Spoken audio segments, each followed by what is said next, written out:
Good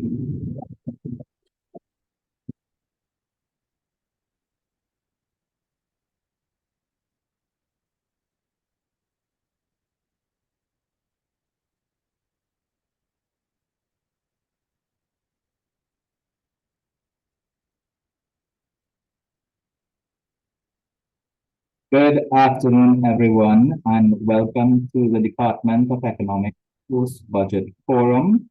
And I am Dr. Deonanan, lecturer in the Department of Economics, and I'll be your host today, host for the panel. We are really pleased that you can join us. And I have a esteemed panel that is on for today. For those who have attended any of our events or have been following the media, you would have met these before, but by way of introduction, our first speaker today is going to be Dr. Attzs, who is a lecturer in our Department of Economics. Her area of expertise is in sustainable development, and she's held a number of key positions related to the Economics Development Board, the Economic Development Board of Trinidad and Tobago. Our second speaker today is going to be Dr. Seerattan, who is a lecturer currently in international relations, but most notably has expertise in monetary and financial economics and has held the position of director of the Caribbean Center of Money and Finance previously.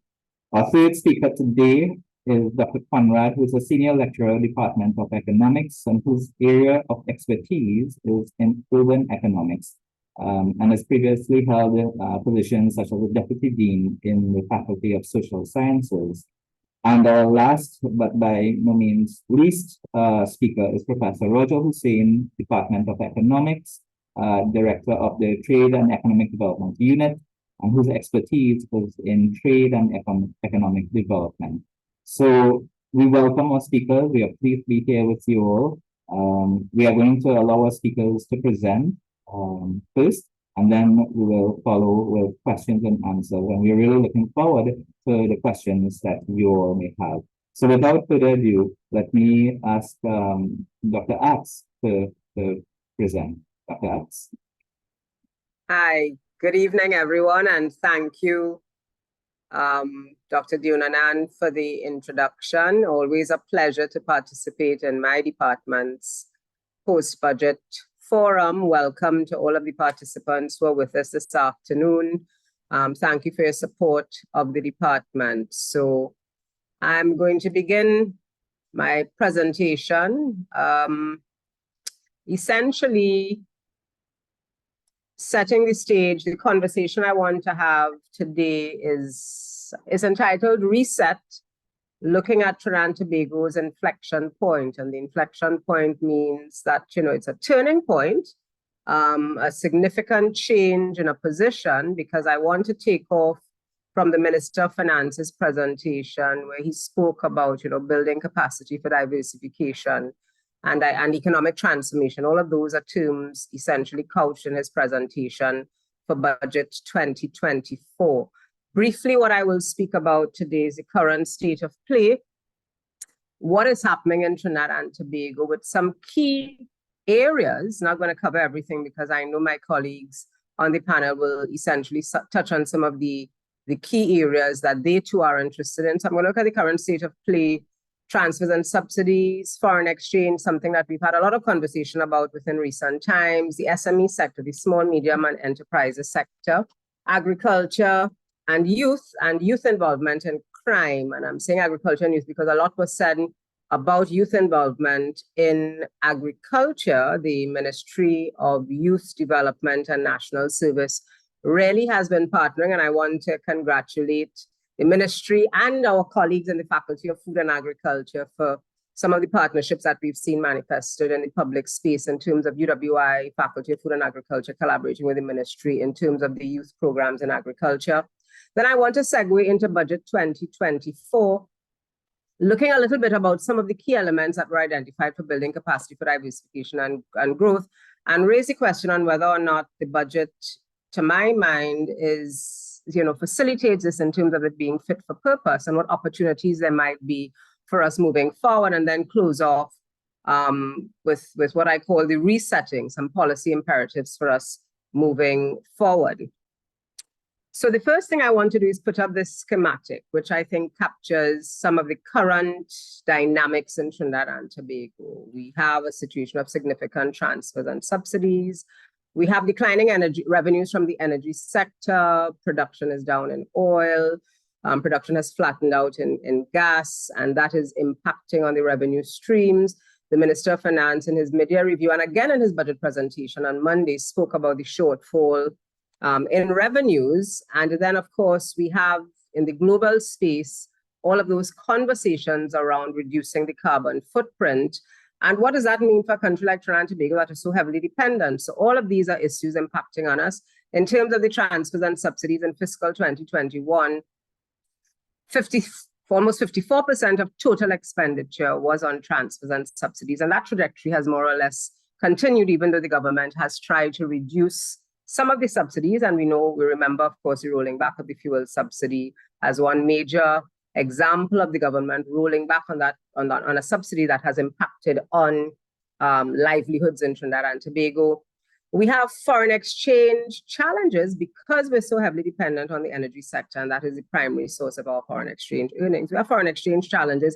Should not be a surprise, but again, within recent weeks, it has come into the public space as a significant issue. But the real challenge is that our demand has not abated. So we continue to have the same levels of demand for foreign exchange and things foreign, even though the foreign exchange stream has been challenging.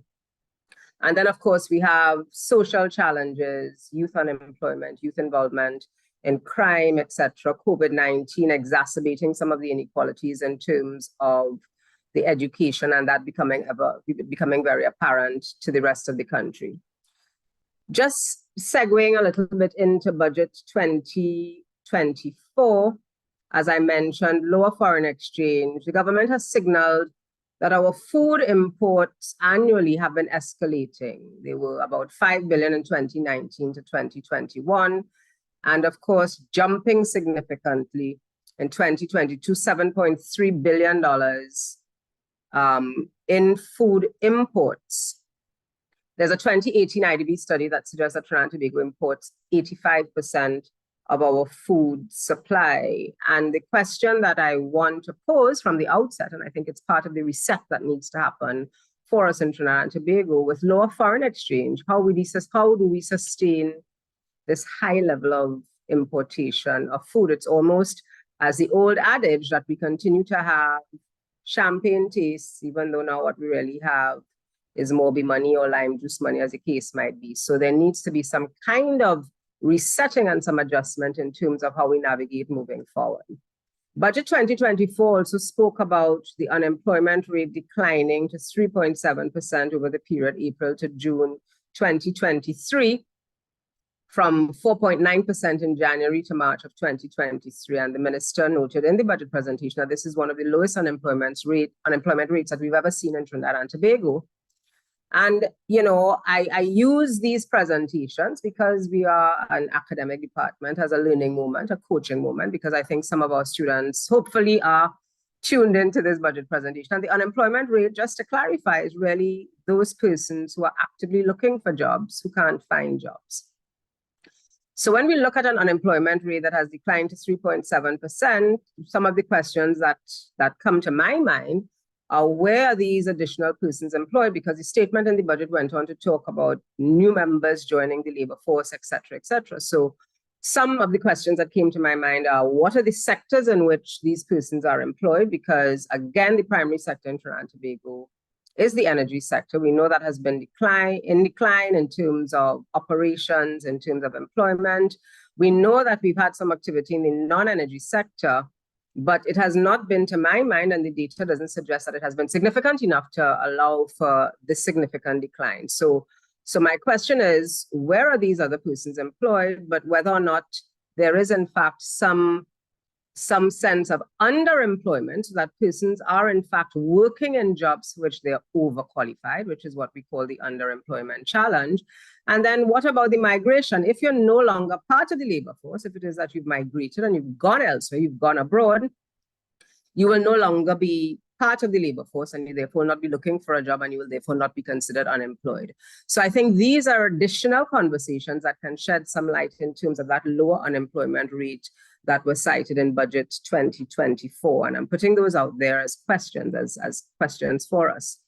Again, from the Budget 2024, it was a question of the retirement age, a welcome conversation in terms of increasing the retirement age from 60 to 65 years, given inter alia the impact on the National Insurance Board and the payouts, etc. So the minister made that connection in his budget presentation. But I want to tap on, as it were, to that conversation, a migrant policy. And we didn't hear anything about the migrant policy, and perhaps it will be presented by the Minister of National Security when he makes his contribution in the budget debate. But I'm suggesting that when we think about Trinidad and Tobago's aging population, which is what would want to be one of the factors that would be considered when we want to increase the retirement age, the aging population dynamics, the fact that we need to continue to add to our labor force so that we continue to have an active labor force in Trinidad and Tobago.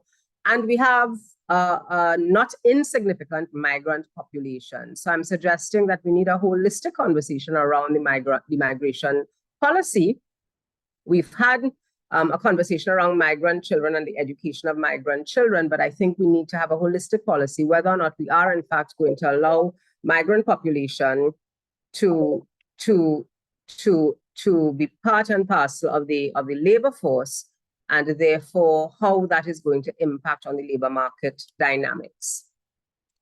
So I move on now to ask, in terms of Budget 2024, if it is fit for purpose in terms of the overarching theme that, we want to have economic diversification, et cetera, and building capacity, and looking at some of the opportunities in Budget 2024. So I've highlighted 3 sectors here: agriculture, crime and security, education, and the youth, which were identified in Budget 2024 as some of the critical sectors that will receive significant funding for capital expenditure.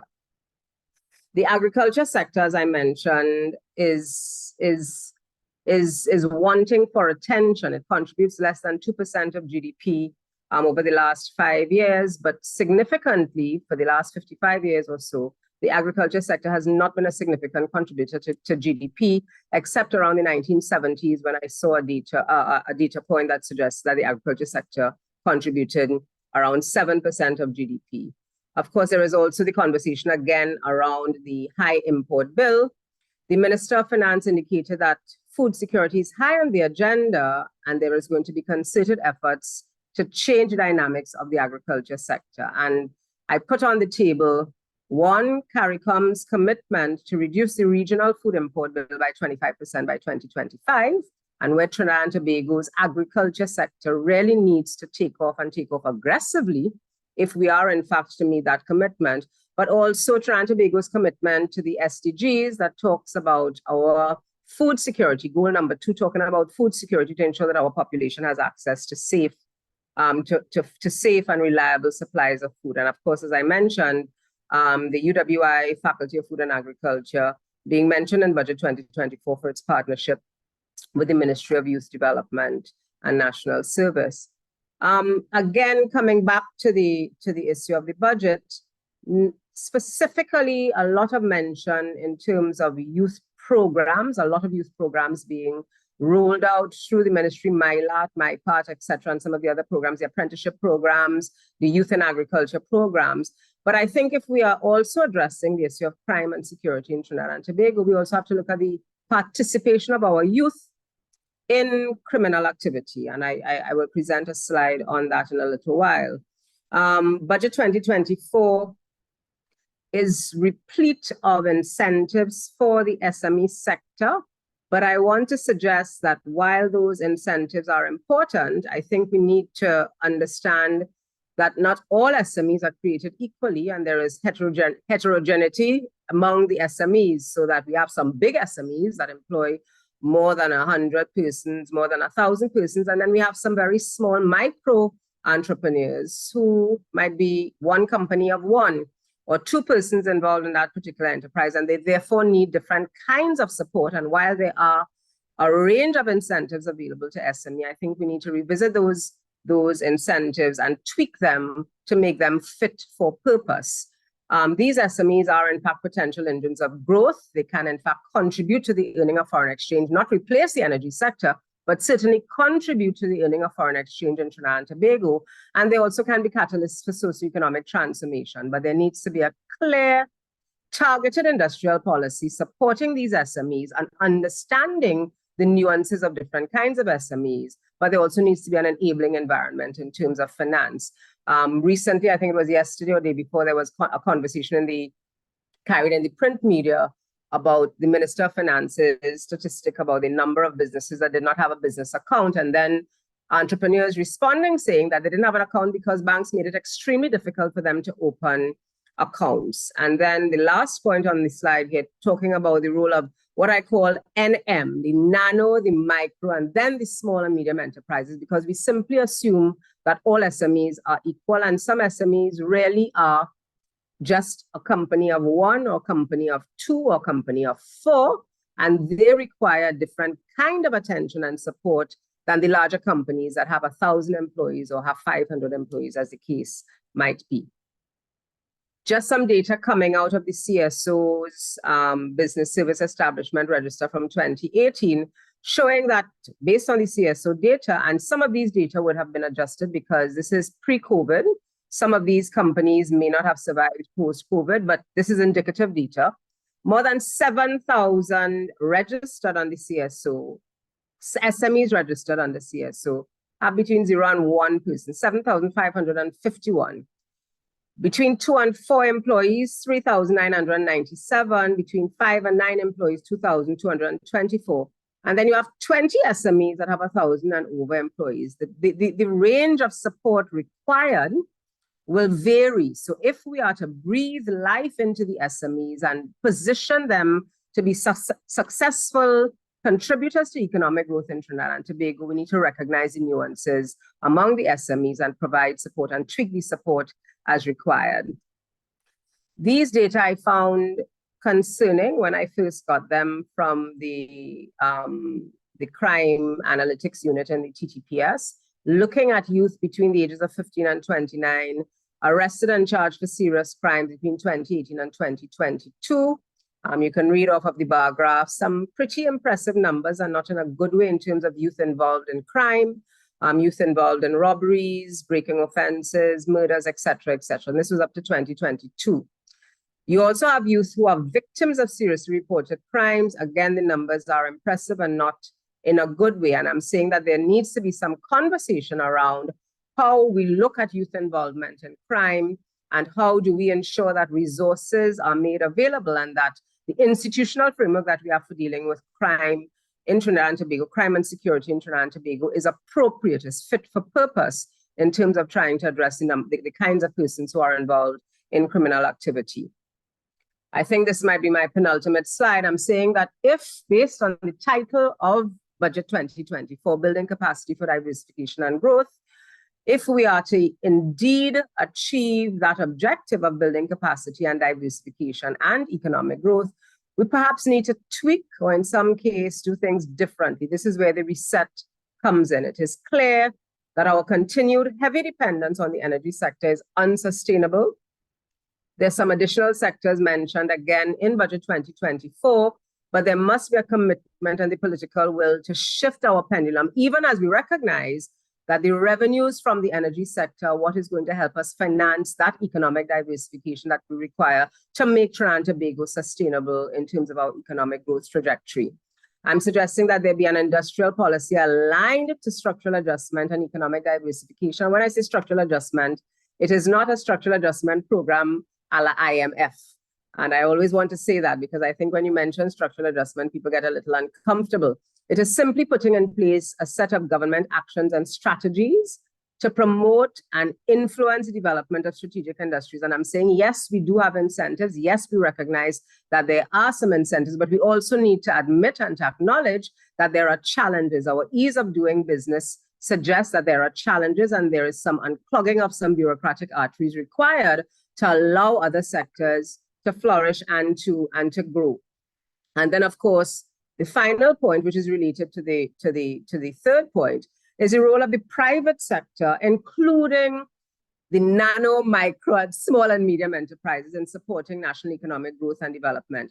Incentives abound, but there must be an enabling environment. We can't simply say that there are incentives in place for these SMEs and the micro and nano enterprises, but there has to be an enabling framework. And I think it is timely that the conversation around bank accounts, I think that's a timely conversation because I know that is a pain point for many small business persons. So in closing, and I thank my colleague for the timekeeping. In closing, I think that while there are many opportunities that were presented in Budget 2024, I think we need to be able to distill from those, recognize that we are at an inflection point in the country, and embrace the opportunity to reset, for us to move forward, for us to achieve sustainable economic growth and development in Trinidad and Tobago. We need to understand that things have to be done differently, and we need to be willing to make those decisions and to essentially embrace our inflection point at this point in time. So I thank you for your attention, and I look forward to the conversation. Thank you, Dr. Attzs, and a very interesting presentation. Let me go to the next speaker, Dr. Seerattan. Dr. Seerattan. Thank you, Chair. Let me once again thank the Department of Economics for inviting me to present at this seminar. I want to also thank the participants for coming to hear the discussion. I'm sure you have been bombarded with all manner of discussions around the economy in the lead up to the budget as well as after it. And one of the challenge in this kind of environment is what is there to discuss? What is the key things that we need to kind of take action on to move the country forward? And in the budget, I mean to say, people have to recognize that the budget is not, each budget is not some silver bullet that's going to solve all the problem. This particular budget have to be contextualized in a medium-term strategy that the government has, and students of economics should go and read all the documentation related to those things. So this budget is in the context of a medium-term strategy where we had about 2 or 3 years of stabilization, and the government would have wanted to move on to the growth stage after stabilization. But of course, that was interrupted by COVID. And therefore, what we have seen in the budget last year as well as this year is the government trying to get onto that growth track. So what I propose to do is let's talk a little bit about some of the context. Look a little bit at the main budget measures, not all of them, just the ones I feel is a little more important than others. And then, of course, some recommendations. Now, when you're talking about the budget, you always have to contextualize, right? So we are in an international economic environment where we have just come out of COVID, and the global economy is recovering, but it is plagued by downside risks. And therefore, the level of uncertainty in the economic environment is very, very high, although we have passed the worst of the COVID pandemic. So, for example, the IMF forecasts that global growth is going to drop from 3.5% that we recorded in 2022 to basically 3% in 2023 and 2024. And basically, the things driving those kinds of outcomes are basically rising policy rates in the OECD countries as they grapple with their high inflation problems, high sovereign debt levels all over the world, not only in developing countries. Very importantly, market fragmentation and other geopolitical problems. And of course, very importantly, lower growth in OECD countries and China as well, right? China and the US has been the major growth pool in the global economy for some time. And once those economies experience any slowdown, that has ramifications for the whole global economy, and therefore for the kinds of growth that developing countries can expect. Of course, those kinds of things has implications for commodity prices, which has serious implications for us, since we are a petroleum or energy-based economy. So oil price is probably going to be about the mid-80s in 2023 and 2024.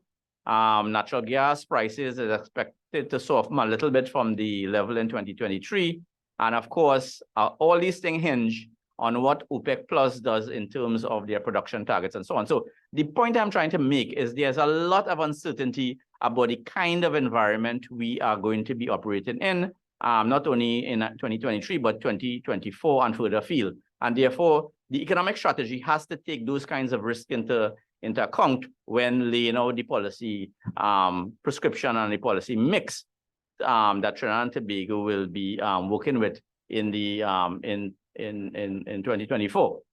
So overall, the TNT economy is in a better place, but it is still held back, as Dr. Attzs mentioned, by many structural problems. That is not unusual for our developing countries, and growth is expected to improve to about 3.2%, and inflation to fall in 2023, and then growth is going to fall off a little bit in 2024 as commodity price soften a little bit, and of course inflation is going to fall off a little bit more, which is a good thing in 2024 as well, right? So that is the environment in which we are operating. So the Minister of Finance has a slightly better economic environment in which to operate, but there are huge risks which could potentially destabilize what we are trying to do next year and in 2025. So we have to, while we are trying to push forward with our economic agenda, we have to be careful and wary of those risks, and we have to have some kind of exit strategy in case some things don't go as we anticipated, right? So in the context of this budget, the budget assumption, as you know, will be based on an oil price of $85 a barrel, as well as a gas price of $5 per MMBTU. The budget price for oil and gas is broadly appropriate. The minister was at pains to explain the rationale for his pegging the benchmarks at that level. The benchmark for the oil price is a little bit on the margin, but the benchmark for the gas price is a little bit on the conservative side. And of course, based on those assumptions, the revenue we expect to collect is broadly about 54 billion, and expenditure is 59.2 billion. So very importantly, in spite of the fact that we are expected to collect less revenue than in 2023, we have actually decided to spend a little more money, about $1.2 billion more, which is leading to a targeted deficit about 5.2 billion, or 2.7% of GDP. So in effect, the minister, in concert with what happened in 2023, is a little bit more expansionary. So to put that in a sporting term, we have been playing defense for a long while, but now we are trying to be a little more aggressive and play offense a little bit. And you cannot really improve welfare in a country over a long period of time if you only play defense. So it is very, very important to try at least to forge ahead in some of the development goals that we have, by closing some of the infrastructural gap, trying to make headway in terms of diversifying the economy and solving some of the more intransigent problems that we face. So I have made the point on previous occasion that I think a level of expenditure of about $50 to $52 billion is the absolute minimum that the modern Trinidad and Tobago economy could do without basically causing more longer-term problems for us. So the fact that the minister has saw it fit to go up to about 59 billion is a very important term, and it also signals that the government is now focusing more on growth rather than on stabilization. The spending priorities have not changed drastically since for the last 10 years. Health, education, and national security tends to be the most important areas. What is important is, I think, that the biggest increase in the allocation relative to 2023 has been in national security, which saw the biggest increase of about 1.1 billion. And that kind of reflects the fact that the government, quite rightly, recognizing that in the context of all the problems that we face, the national security issues probably is the most important issue, probably even more important than the economic challenges that we face, because as was pointed out earlier, you know, crime and criminal activity has serious negative implications for investment and for welfare and those kinds of things. So this is a hot button issue, and the government is trying its best to make the necessary changes to make some headway in these areas. And of course, there still needs to be a lot of fine tuning in terms of the overall strategy, in terms of our expenditure priorities. And I will talk a little bit about that in the next slide when I discuss, what we can do. So I don't know if you could see this. Unfortunately, I tried to include a little too much information that is probably wise in this particular slide. But basically, I want to concentrate on about three things. The main one is the foreign exchange market, which has received a lot of press and attention from the media in the last week or two, based on what was done by Republic Bank in terms of reducing the foreign exchange limit on all their credit cards from basically 10,000 US to 5,000 US, right? And that has brought this issue to the front of the national attention once again. But as Dr. Attzs reminded us all, this has been an important policy issue almost from the inception of this country in 1962, because in our type of economy, the foreign exchange and our ability to earn hard currency is the lifeblood of the economy. If you don't have sufficient foreign exchange, you are going to have all kinds of problems, because our import intensity is so high, not only in consumption, which Dr. Attzs mentioned in the context of the food import bill, but also in the context of investment and business activity, right? So what goes on in the foreign exchange market in terms of price and liquidity has huge implications, not only for consumer welfare, but for business activity and growth in a country such as ours. So to begin with, the Minister of Finance, after his budget presentation, indicated that, he will welcome any suggestions about the foreign exchange market. And of course, this has been a problem that have bedeviled us for a very long time across many different administrations. I was pointing out to one of my colleagues last week that, we are talking about the problems in the foreign exchange market in the context of our reduced earnings of foreign exchange, right? So the excess demand we see in the foreign exchange market, which is putting pressure in the market, is something that, of course, is very important now. But I pointed out that in 2005, when oil was $147 a barrel, and we had huge inflows of foreign exchange through the energy sector, if you look at the foreign exchange market at that time, in terms of the purchases and sales of foreign exchange, even in those buoyant days, we actually had a huge excess demand for foreign exchange. So somebody in the press recently characterized our demand for foreign exchange almost as an addiction, right? And I suppose that is probably not a characterization that people will like. But if you have a situation where at one point in time, at the height of the boom in the energy sector, we were having problems with excess demand for foreign exchange, it tells you that we have some structural issues, not only in the economy generally, but in the foreign exchange market itself, which predisposes outcomes in terms of huge excess demand for foreign exchange. So to a certain extent, it doesn't matter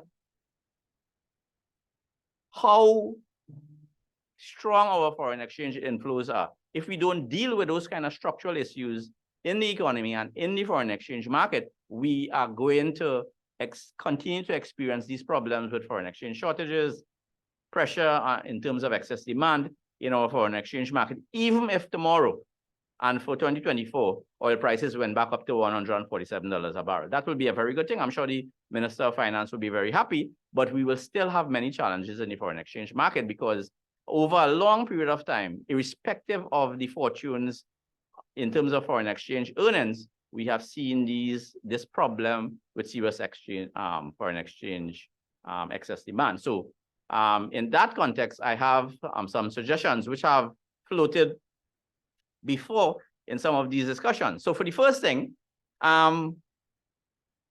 in the foreign exchange market and the regime that we operate now, the exchange rate is used as an anchor for expectation on prices. So in that context, you want the exchange rate to be relatively fixed, right? But if you want to do something to have some kind of restraint placed on excess demand, you could do what the people in Barbados which have done, which they have increased, they have included a FX fee on FX purchases, not FX sales. So that instrument actually is a price-based mechanism that doesn't involve changing the nominal exchange rate, but that could serve as a restraint on the demand side for foreign exchange, but not on the supply side, right? Secondly, we have been talking for a long time about a reform of the microstructure of the FX market. This is a highly technical area and is not amenable to discussion in a forum just like this, but just to kind of break it down a little bit.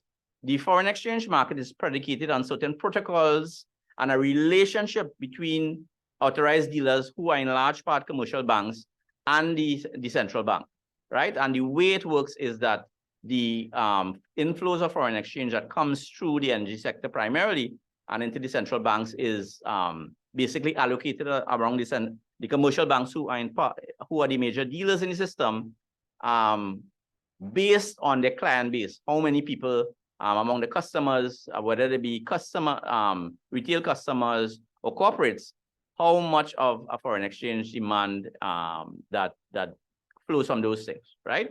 And the problem is in allocating the along those lines, no account is taken of the fact of the criterion about how much inflows each agent brings into the market. So for example, if a bank A is getting 20% of the allocation and the bank actually brings in a certain amount into the foreign exchange market, and over time that has declined, there is no system in place to allocate less foreign exchange to that particular bank. Now, if you want to incentivize foreign exchange inflows or supply into the system, you have to find a way to incentivize agents who routinely bring foreign exchange into the system to have an incentive to bring it back into the system. And the only way you could do that is by giving them preferential access to a foreign exchange supply, as well as probably some kind of preferential arrangement in terms of price, right? The details of these things have to be worked out in a collaborative sense between the commercial banks and the central bank. But these are some of the ideas that we have to think about, because the fact of the matter is that we have this system in place that has basically been in place since 1993, and it is fundamentally unchanged since that time, with some minor tweaks and so on. But I think a system that is almost that is so old requires some structural change to ensure that we incentivize more agents in the market to bring foreign exchange back into the system and deal with the hoarding problem that we have, because this is the elephant in the room. When you look at the foreign exchange deposits at the commercial banks, that has gone up significantly. It's about 29, almost $30 billion in foreign exchange that is sitting in the commercial banks there. And people are not using it or bringing it back into the system or selling it into the commercial banking system to augment the supply. So although we have potential sources of foreign exchange, it's not being transacted in the commercial banking or the foreign exchange market, and that means that supply is always in short supply. And you could understand the motive for hoarding, because people are fearful that if they sell it back in the system when they need, they would not be able to get, right? But that mere fact, that hoarding instinct that people have, is a major contributory factor to the problem that we have. So we have to look at the foreign exchange market. I don't have the time to go into all the incentive structures in that foreign exchange market that predispose the market to always be in excess demand. But nonetheless, we need to go and look at the foreign exchange market And every incentive that I look at all these incentives and either reverse them or change them significantly in a methodical fashion to ensure that we have the best chance of having a buoyant supply of foreign exchange from whatever source in the foreign exchange market. So that's one. And that's a big one. As I said, you know, it's a very difficult and complex thing to deal with. And it's very good to hear the minister talking about collaboration with the commercial bank and the business sectors, because this is a challenge that not one entity could fix. You have to have a certain level of consensus for this system to work. You could also do what the Jamaicans have done and try to increase the price discovery and develop mechanisms, whether electronic or not, so that people could know at any one time in real time what is the foreign exchange rates, sales and purchases at all the authorized dealers. And of course, very importantly, this was mentioned by a commentator recently, you need the increase in the interest rate, because you have a situation in this country. If you look at your foreign exchange deposits, so your US dollar deposits, it's about 52 cents. And if you look at your demand deposits, the interest rate on TT dollar demand deposits, it's about 50, slightly more better at 57% and so on. When you think about the incentive structure and the risk premium inherent, sorry? Dr. Seerattan, I think we will have to, those are good points, and maybe we will have to leave this in the discussion later because Okay. the time. Okay, I'll wrap up. And in that respect, we also need to spend, as Dr. Attzs says, significantly more investment in agriculture, but more importantly in tourism, because that is the only sector that has the capacity to replace some of the foreign exchange earnings that we may lose over time as the energy sector evolves into the mature state. So I'll stop there and welcome any comments.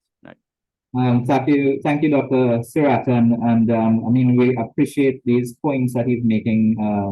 You know, the issues surrounding foreign exchange go more than just saying, well, we have these shortages, and he's going back to structural issues. Let me move to the next presenter, Dr. Conrad.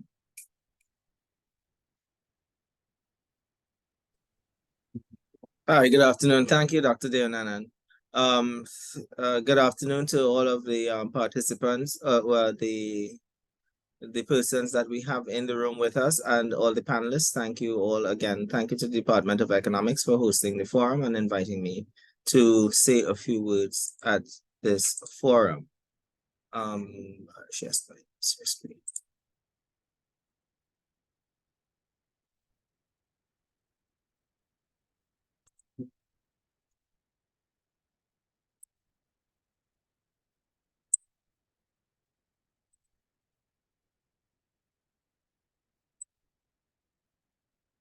Right, I hope that everyone can see my slides. Can you all see my slides? Yes, we can. Okay, thanks, Marlene. Okay, thank you, colleagues, as well. Some of the points that were mentioned early on makes for interesting follow-up discussion, so I look forward to the question and answers, in particular with regards to some of the issues that Marlene highlighted, and Dave in particular with the hoarding of the foreign currency and the reason behind that. But what I took the opportunity to do, given the theme of this year's budget, building capacity for diversification and growth, I sought to delve into the elements of the budget or presented with on the day of the budget delivery that dealt with specifically with urban economic development perspectives and issues or challenges that we may face there and what holds for the future. And I also went a bit further. I looked at Vision 2030 as well as the 2024 PSIP to see how the current budget budget 2024 is aligned with Vision 2023 as well as the PSIP 2024 in terms of how we are going to continue to deal with the issue of urban development. Now, one of the reasons I chose to focus on this particular issue is that it is projected that by 2050, 3 billion people will be living in urban areas. And there are several advantages to taking on the case for urban development. And one is that in terms of readiness for disasters and disaster prevention, as well as credibility, there's a lower environmental impact when you focus on urban economic development, and it's easier to plan the city growth and expansion and interactions between economic agents when you have a well-designed a well-designed city. And of course, there's an improvement in the quality of healthcare available to those within the urban setting. So there are several benefits to be derived from focusing on urban planning. And in 2020, when the Ministry of Planning had the, I think it was the spotlight on urban development, is where it was highlighted that they would take on a number of urban issues, including the redevelopment of some of our major cities. And that would work to our advantage in stimulating economic growth. And for those of you who know, I am a strong advocate for, in terms of how we utilize our space. So spatial planning is a critical element for economic growth and development. So we'll be taking a look briefly at the macroeconomic outlook, some revenue projections, but focusing on the urban economic development matters and a few concluding remarks. So in terms of the economic outlook, as was said previously, growth is projected to fall from 3.5% to around 3.0% in 2023. Now, what was noted in the forecasting of the growth is that 2023 is modestly higher than predicted. In April 2023 around the world, it remains historically weak, as well as global headline inflation is expected to fall from 8.7% in 2022 to 6.8% in 2023, and subsequently 5.2% in 2024. Underlying core inflation being projected to decline more gradually, and forecasts for inflation for 2024 have been revised upwards, of course, because of some of the challenges that we would face. Now, in terms of the domestic outlook, we saw a downward trend in unemployment from the previous year. Oh, something is missing there. But from a year earlier and down from the previous year. And inflation also decreased a little bit for us in terms of the figures for 2023. The adjusted GDP debt to GDP ratio moved up from 68% to 66.5%. And I think that is something that we should flag, because in the last IDB publication, it was indicated that while there's no theoretical threshold for debt to GDP ratio, the IDB recommended or suggested that anything above 62% can actually have a negative impact on economic growth. And of course, reserves are looking not too bad, 8.1 months of import cover, though in 2013 it was up to 12 months or 12.1 months or something like that, 12.2. So here briefly, we have some of the selected indicators in terms of real GDP growth revised in 2022. It was negative for a bit, and then we went back into the positive domain. So of course, we are seeing some upticks. This year, the budget is pegged at $85 US per barrel and $5 per US for MMBTU for natural gas. For the natural gas, it's on the conservative side, as Dave had mentioned. For the crude oil prices, 85, though more conservative than the last go around, we have to know that oil prices are highly volatile, and so, you know, it can work either for us or it can work not so much in our favor in terms of the volatility of the prices. One of the good things that we can acknowledge is that there's an uptick in the non-oil revenue, in generation of non-oil revenue, but in the oil revenue, there's some downward movement. And that primarily can be attributed to the downward trend in terms of production of both gas and oil in the energy sector. So again, we see an uptick in the non-oil revenue, which is good news. It means because for a long time, the revenue or the surplus generated in the energy sector was covering the deficits that were created in the non-oil sector. So now we have the non-oil sector taking hold and being able to generate additional revenues, and we are seeing steady increases in the revenue being generated there. Now, when we come to the urban development matters, when we look at what was presented in the budget, there's a lot that is taking place that points to urban development. And, you know, not too far into the presentation, the Minister of Finance started talking about a number of issues. And I sought to try to sort of coalesce them into more, probably one or two major areas. I try to capture some of them. The first one being urban transportation. And there was a lot of discussion in terms of what was already done in terms of the road networks and the 12 major projects that would be coming up that addresses the issue of the road networks and maintenance, as well as basically road repair or road rehabilitation. And that is critical because it is very important for economic agents to be able to interact via mass transit and via public transportation, via private transportation. And if distributors can get goods to and from certain areas with ease, then the cost of transportation is significantly reduced. That in itself has a direct benefit to us. So urban transportation is, of course, something that is critical in terms of the road infrastructure. That is critical in terms of if we are to be, and are we moving in the right direction? I would say in terms of what the projects that have been mentioned, yes, they're good ideas. I know some people may be saying, yes, urban transportation, build new roads. How about fix the existing ones? That we can agree on that. But, you know, I'm assuming that in that road rehabilitation and road infrastructure would be the rehabilitation and some of the roads that have essentially cut some areas off. If you drive through Trinidad, you would see firsthand where some areas are practically cut off in some instances, or the accessibility is very, very difficult. The very road networks that take you in and out of these areas can land you in some serious, you know, problems in terms of a vehicle. And then, of course, we have the urban land use patterns. Our land use patterns has not been traditionally nor historically been well thought out. You would see a lot of development taking place on the western side of Trinidad. You would see a lot of development infrastructurally, both with road networks, both with land development taking place from east to west in the northern part of Trinidad. But once you leave those areas, development in terms of an you know, urban setting, creating those urban settings, making sure the infrastructure is correct, building out the proper road networks, we see some deficiencies there. So there are other areas that needs attention.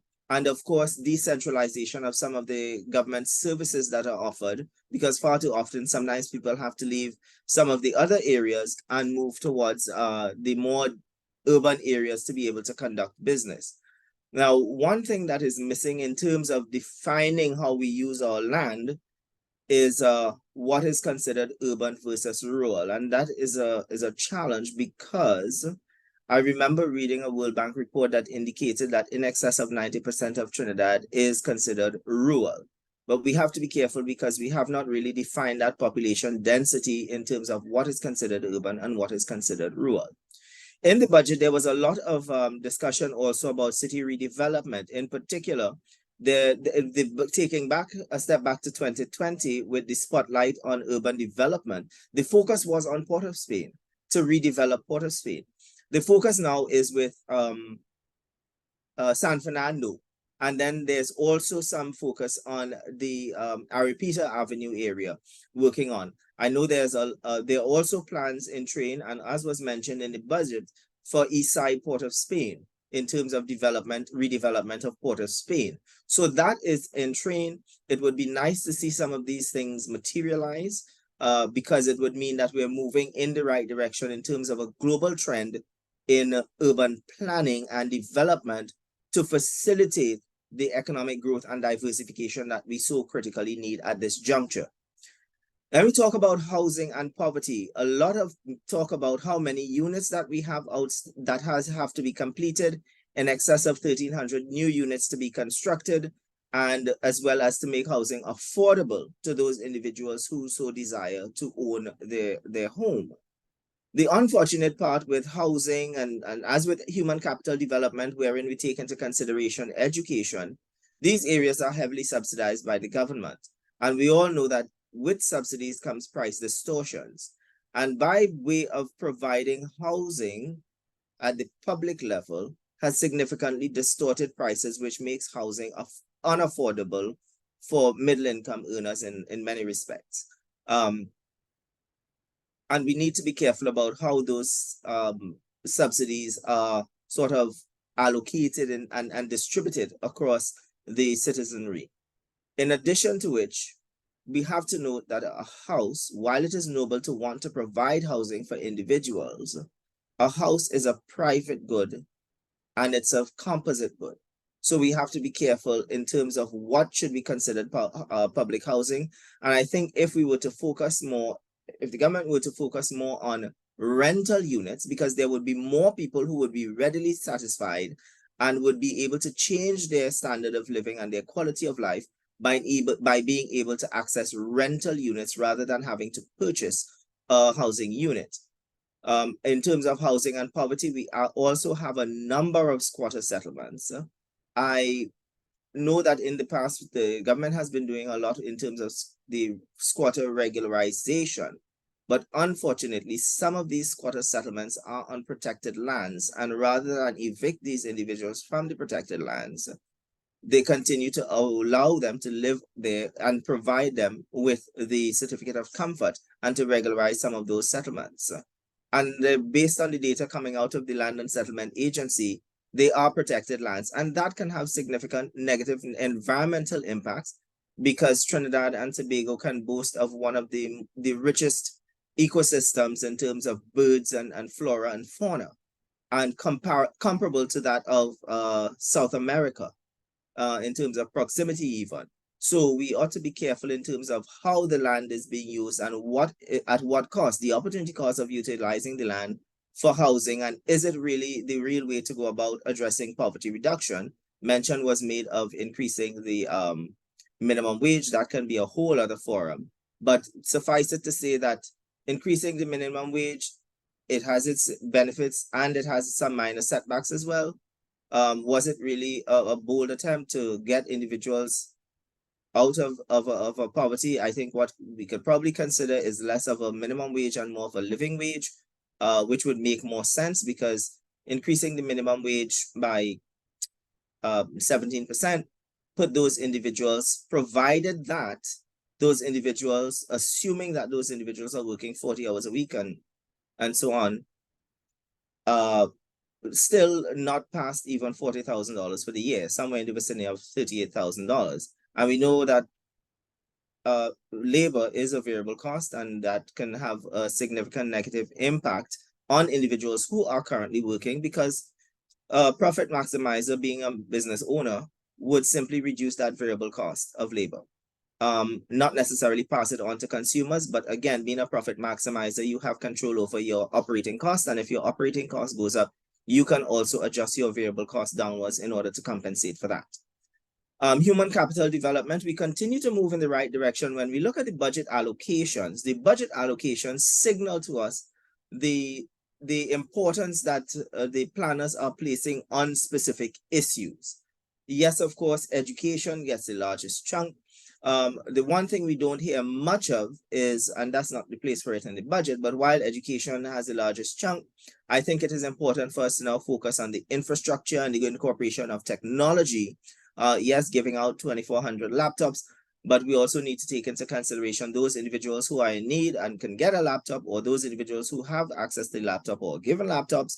We need to take into consideration their position in terms of Wi-Fi. Is Wi-Fi available? Which is the nearest library for those individuals, and so on. But now is the time to incorporate the technology as well as improve the infrastructure. So the infrastructural development filters all the way through every sector of the economy, including what the budget had as the enabling sectors, which agriculture is one of those enabling sectors. And of course, with local government, there was the discussion of the property tax. Now, I am all for the property tax, provided that the property tax is capitalized in the value of the property. And that would make sense, because every year you would see property taxes. So the revenue generated from property taxes will increase, because if it is capitalized in the value of the property, it means that every year the value of your property will go up and the assessed rental value walks along with it, so that you would be able to generate what we would call sustainable and long-term revenue from the property tax. Now, this was supposed to come online quite a while now. It was supposed to start collection in 2023. Now we said collection is going to start in 2024. Bearing in mind, there's no right time to implement a property tax. Everyone will, but it is very small compared to the rest of the world. The property tax is one, the oldest tax that we know of. And two, it is the easiest to implement in terms of cost of implementation. And then, yes, 5 minutes, 1 more minute are coming up. I'm almost done. Thank you, Regan. So of course, the fiscal measures that we focused on, and something is going on here with the thing. The areas for potential diversification are the areas that were noted in where you have the asterisk. Those are the areas that were noted in the 2030 vision, which will be tourism and culture, agriculture and sport and youth. So we have those areas identified. And of course, in conclusion, our concerns moving forward. Now, the asterisk here again, these were the concerns expressed in Vision 2030. Some of them, moves are being made to address some of these issues. One is the extent of underemployment. In the 2030 Vision 2030 vision, or Vision 2030, it was in the summary, low labor productivity and poor work ethic was one of the major challenges that the government would face going forward. Then we have now added to this with the foreign exchange issues, the potential of uncertainty and speculation with black markets popping up, strained industrial relations, crime and criminality is one of the other major issues, poverty 50 years out, 60 years out, we're still trying to address the issue of poverty, climate change and natural resource management, and the culture of dependence and entitlement of the citizens. Now, mind you, again, in asterisk, those are the ones that are identified in Vision 2030 as challenges. I'm not seeing much in terms of alleviating the issue of culture and of dependence and entitlement when in excess of 50% of the budget is in transfers and subsidies. Crime and criminality, the issue is not in the funding of it. The issue is in how we deal with the increasing the likelihood of being caught, as well as moving swiftly through the judicial system. So the issues lie within the TTPS as well as the judiciary. Thank you. I acknowledge a couple of people for some input in the past and but still some of the material was used here. I thank you for your time and we look forward to your questions. Thank you, Chair. Thanks, Dr. Conrad, giving us the urban development perspective there. Let me move to presenter Hosein.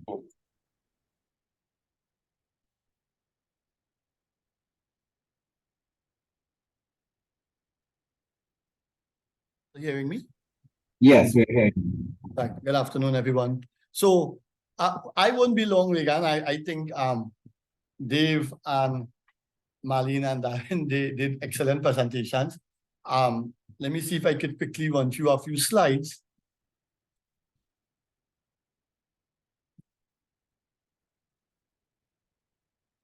So I would focus on some of the geography of the problem a little. In the economy in 1996 was as a position such as point E. And because this is mainly university students would be in the audience, I felt it might be useful to take this approach because you keep hearing these budget year after year, and I feel that we need to take a more clinical approach to some of these problems in the country. So I would locate the economy. These are real numbers in 1996 at a point such as we had a shock in terms of the LNG trains 1, 2, 3, and 4 coming on stream, and then we had Mango, the oil field coming on stream, and so we had the economy drifting closer to a point such as B in a production space consisting of two goods, a tradable goods and a non-tradable good. The tradable good in turn has two parts, a booming tradable, which is energy, and a non-booming tradable, which is manufacturing, agriculture, and let's call it tourism. So how do you move from point B to point C on that new production possibility curve, PPF2? Well, we are supposed to produce somewhere close to point B, but because of a number of changes that took place in the economy, so this is 2000 here, the boom would have lasted until about 2014. What you would see happening is that between 2006 to using the minister's number from the budget, our GDP wouldn't change much between 2007 and 2026 or thereabouts.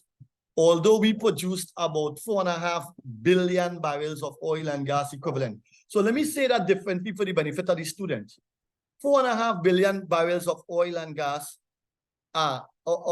billion barrels of gas in barrels of oil equivalent is no longer with us, but we have the same level of economic activity.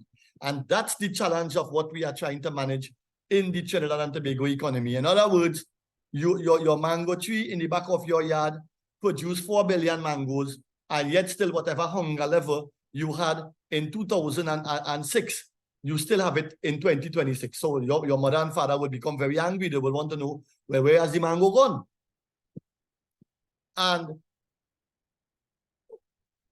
we have,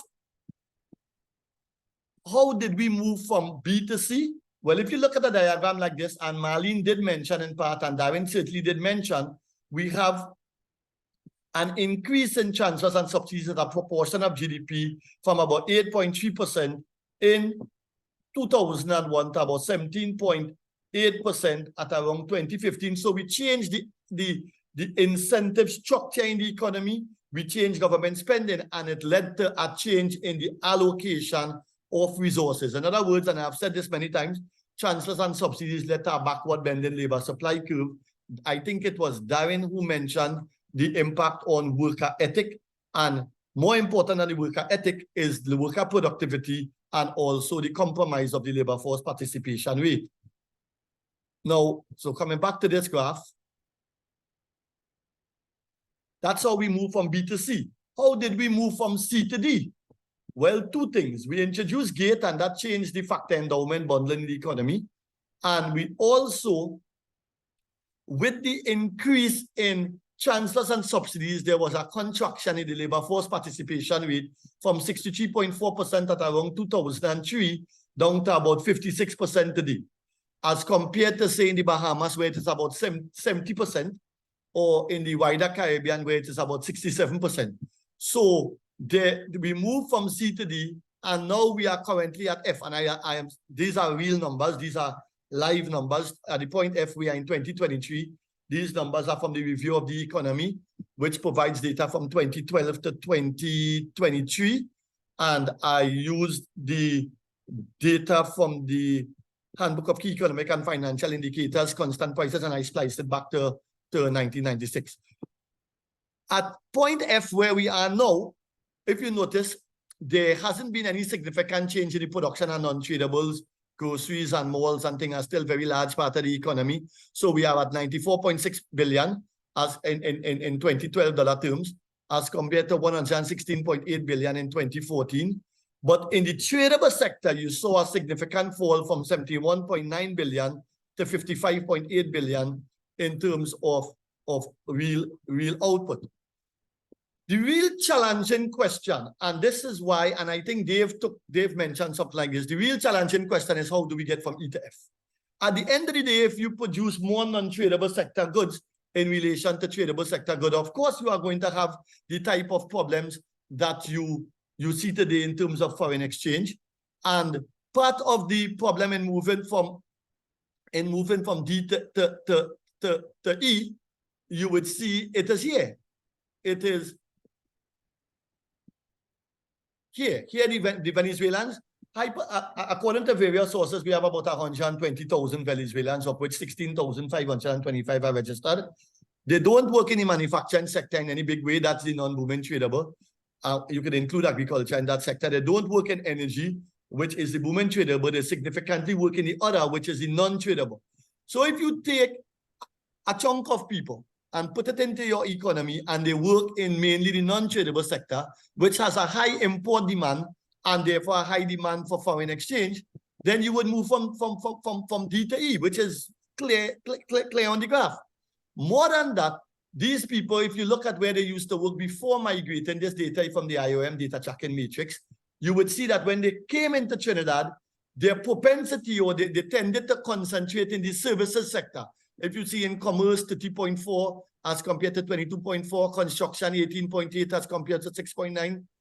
So that's why we keep pleading to let us register the Venezuelans and if necessary, use worker permits to assign them to various places. So my little advice to the student body is that we should focus heavily on thinking about how to get this economy to move from this point here, E,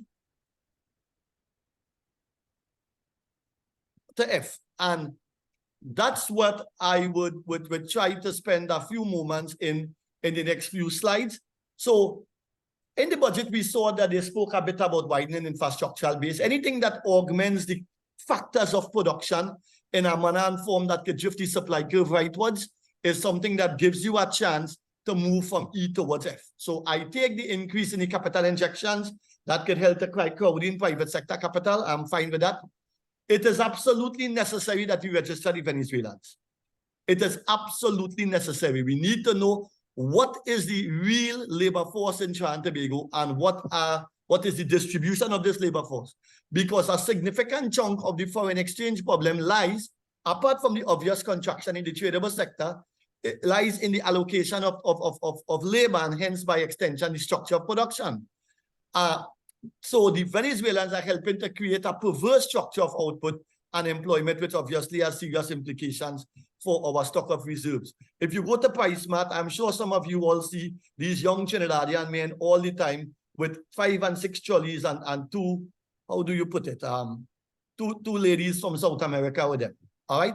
Now, we have to increase the labor force participation rate. Students, our labor force participation rate is 56%. In the Bahamas, it is 17%. I conducted a little experiment. I increased the retirement age to 65 from 2025, and the labor force participation rate 1 percentage point from 2024 to, I think it was 2035.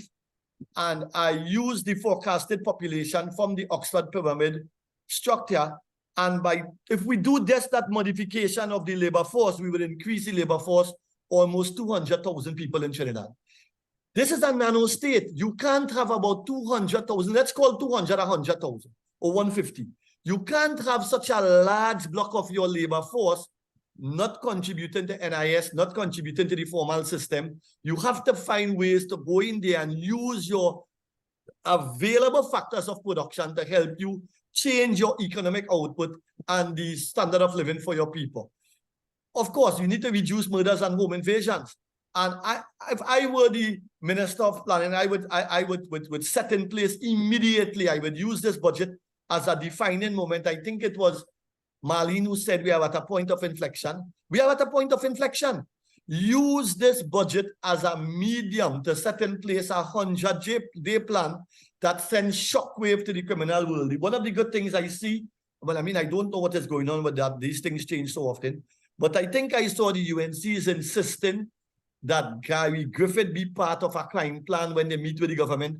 I mean, my view, Gary sends shockwave to these criminals. So if you find a way to make him some type of leader in fighting crime and send them back to where they came from and shut down this crime level, it's ridiculous. You can't even go out as you want in the night.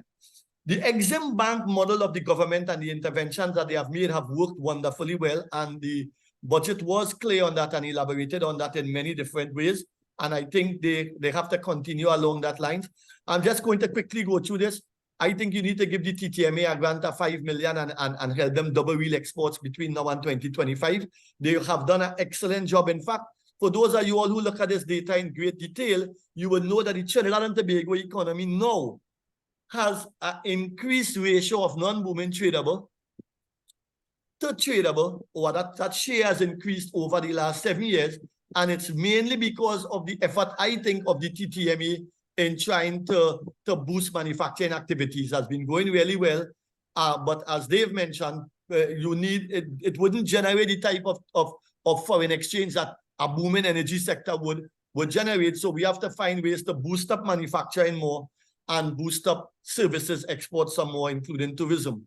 I gave a little methodology there in the second point as to how it could be done. It's a clear strategy. And if we follow this strategy and go into a trade can type of analysis and seeing where the rising stars and declining stars lie, and then determine the comparative advantage within those sectors, then you increase the probability that these sectors could be successful.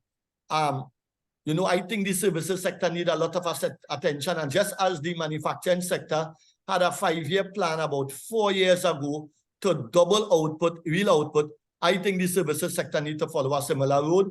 Well, everybody spoke about these doing business. We definitely need to bring back within the umbrella of an independent think tank.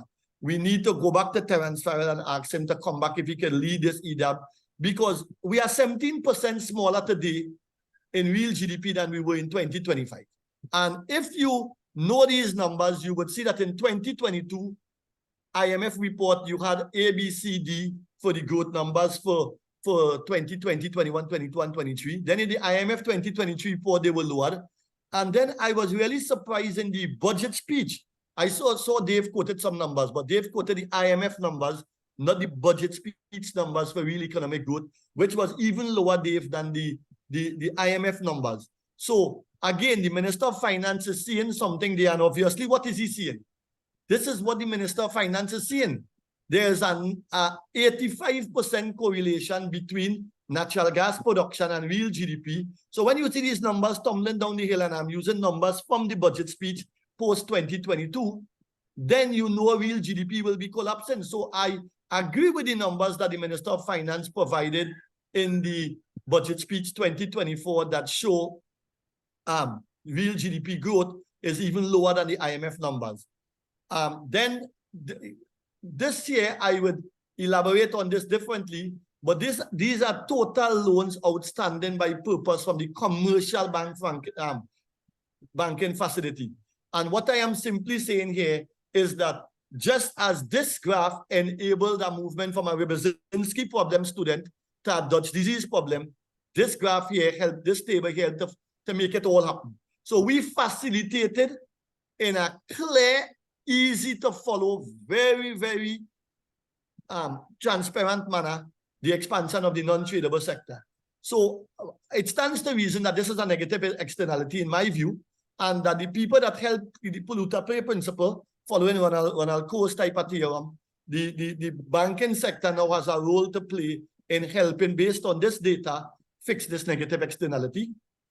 And the last slide simply talks about the negative externality and other things that we could do. Students, we are in a defining point of inflection moment, as Dr. Attzs mentioned.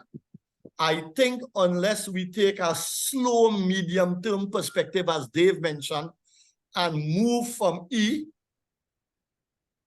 to F, where you change the structure of production and the structure of employment away from a concentration of non-tradables, more towards a pro-export led growth strategy towards F that gives us a chance to generate foreign exchange in the manner and form that we want, we would remain in a lot of problems. And so I heard somebody mention about our import propensities. I looked at them. Our non-energy imports as a percent of per capita GDP is one of the lowest in the Caribbean. Look at it yourself. So the problem is not so much demand. The problem, I am not saying demand is not a problem. I'm saying the problem is really on the supply side. I even went so far as to look at the structure of our luxury imports. And based upon data coming out from the EU, the US, New Zealand, Australia, when I use the same commodities that they classified as luxuries, and I calculated the share of total imports to Trinidad, it's very small. So I would stop there, Regan. I hope I didn't violate the timeline, and thank you very much for the opportunity to speak to the students. Thank you, Prof. Hosein. I'm grateful for the insights that you and everyone on this panel have been able to provide. Very clear that you all have studied and interacted with the economy in a number of different ways, and these insights come from a deep-seated view of the economy. We've had an active audience in terms of asking questions during presentations, and I want to turn now to these questions that have been put on the forum, coming from different spheres within the audience. The first question here, or more of a comment, but I think a significant part of this presentation spoke about the agricultural sector, and we also heard about crime and the relationship with youth unemployment. The comment here is that output in the agricultural sector is 10% that of manufacturing. So if we increase employment therein, we need to do so very intelligently. What is your? I'm opening up to the panel. Any member? We need to. What are your views on this, and what do we need to consider carefully as we move forward?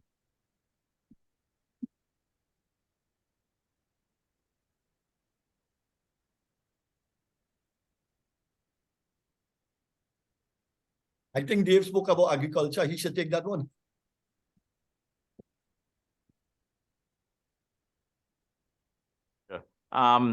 The problem with agriculture, I was looking at some of Marlene's numbers for Trinidad and Tobago, and it said the agriculture sector was about 2%, and back in the 70s it was about 7%. And that is directly related to the issue of Caroni, because remember we had a organization called Caroni that produced sugar, and that was in the agricultural sector.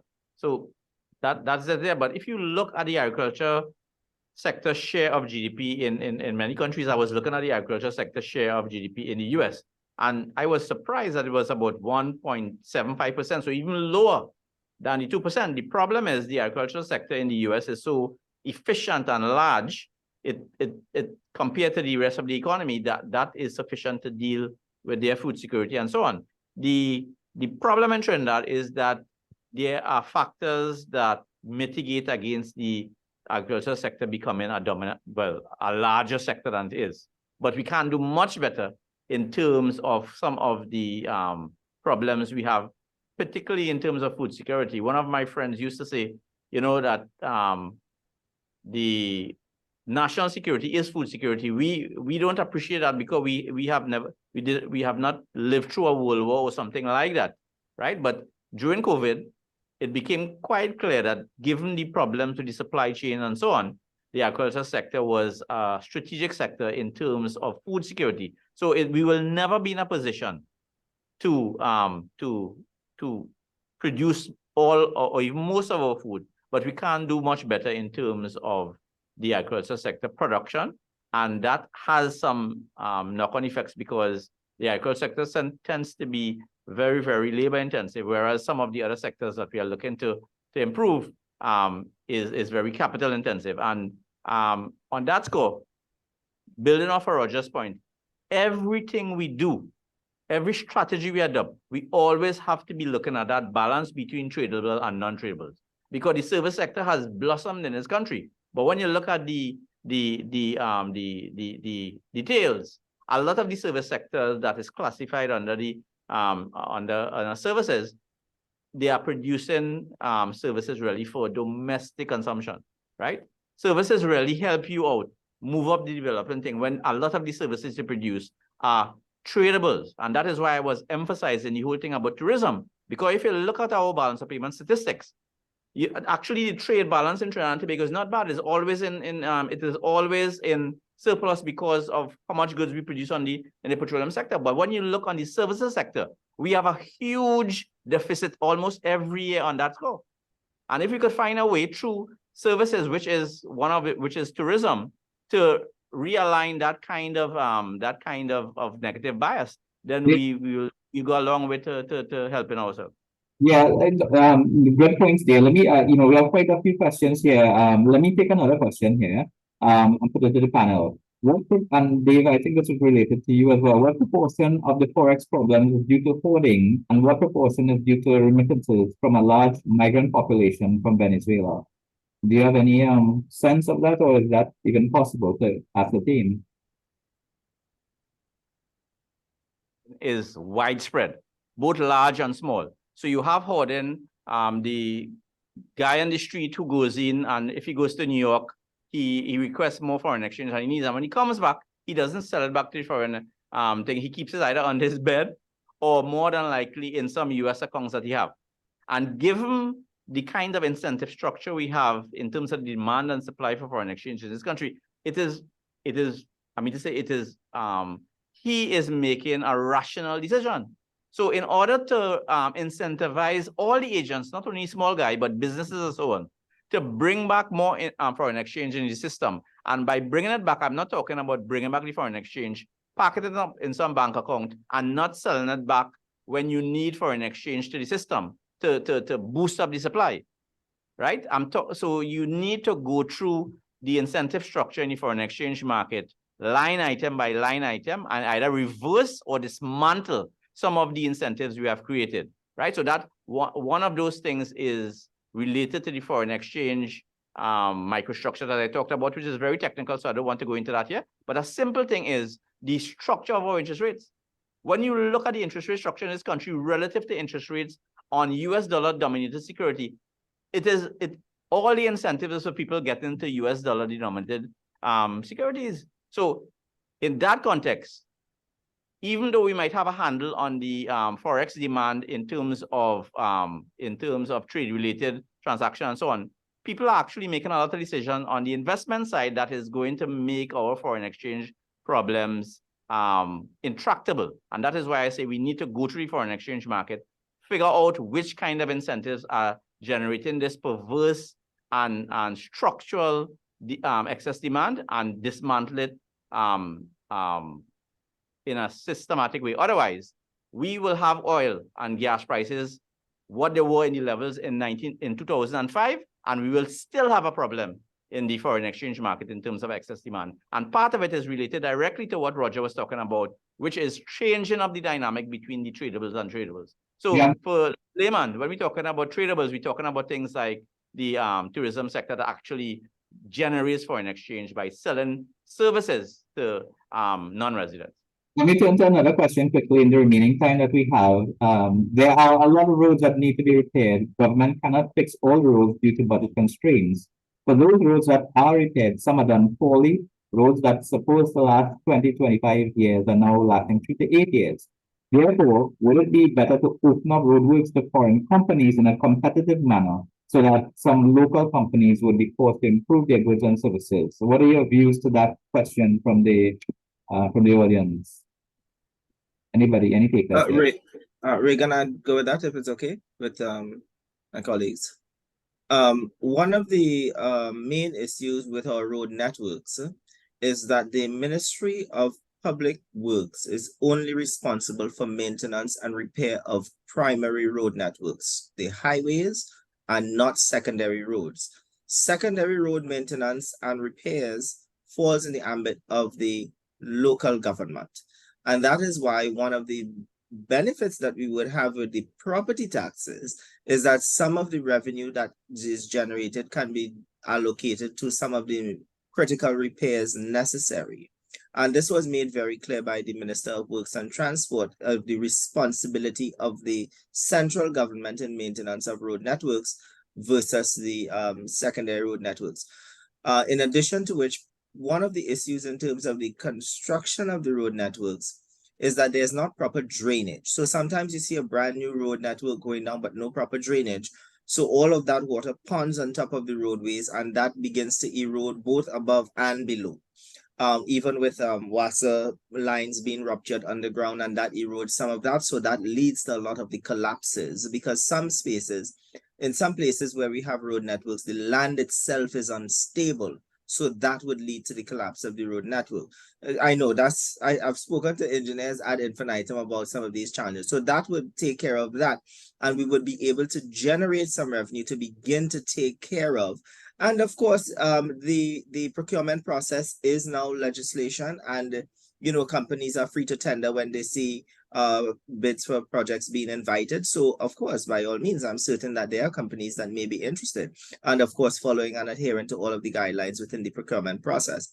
And I think at the same time, there was another question, Regan, if you don't mind, I'll just address that one time about the property taxes, in terms of whether or not that would lead to people being, selling off their properties. The property tax is very low. It's 3% of the assessed rental value, and the assessed rental value is way lower than the actual market rental value.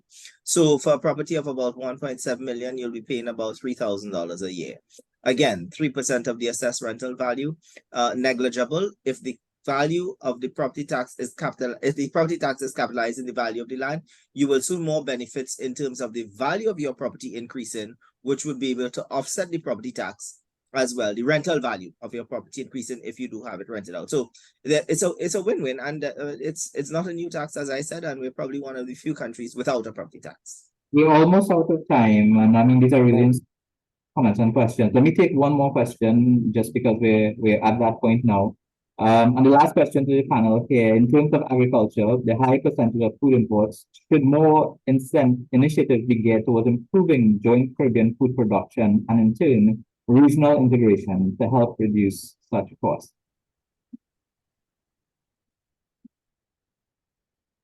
Any members here want to take that question, or is that something we need to mull over? No, Regan, just quickly, I mean, the issue of food security begins right here with us. And while highly incentivized in the last budget in 2023 and now the 2024 budget, there are lots of incentives for the agricultural sector to boost production, to begin to move towards food security. The problem is land tenure. And unless land tenure is addressed, then the issue of food security remains, because we have a lot of people farming on crown land, and they don't, you know, there are a lot of the incentives that they cannot avail themselves of, primarily until the land tenure issue is resolved. And of course, it wouldn't hurt to look towards food security as a regional issue, which in it can be addressed at a regional level, and that will call for some input by you know, the powers that be like CARICOM and so on. Okay, panelists, thank you. At this point, you know, we're out of time, and you know, I would like to say thank you first and foremost to the members of the panel here, who for many years have been working on these types of issues, and they've taken the time to share those insights, knowledge that has been garnered over a number of years. So we really appreciate those questions, those insights, and answering the questions. We appreciate the members of the audience who have taken time to be an engaged part of this overall presentation. And, you know, it's heartwarming to know that we have people from many different spheres joining us, so that we can collaborate on this discussion together. The aim really being one that helps to inform and to understand our landscape, and therefore in some way engender some form of economic development. And that is really the aim behind these types of forums. On behalf of the Department of Economics, we thank you all for being part here. And I also would like to say thanks from the Faculty of Social Sciences, to which we belong. And it was a pleasure. These sessions are recorded, and this is being recorded as well, and at some point will be posted on the YouTube channel for the Department of Economics. With that, I'd like to say thanks, keep well, be safe. Thanks, everybody. Thank you,